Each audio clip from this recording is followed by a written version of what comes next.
What were some of the lessons you took from your dad and your mom, from your childhood?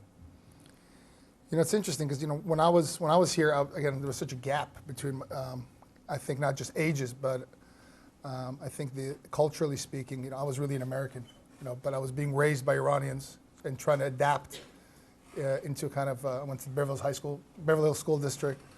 So every day was you kind of lived like the Jekyll and Hyde scenario. You were trying to learn a language. English was my third language at the time. I was 4, but I'd been exposed to 2 others first. And you try to assimilate because you kind of, ultimately through time you just kept getting made fun of or get into fights and so forth and so on.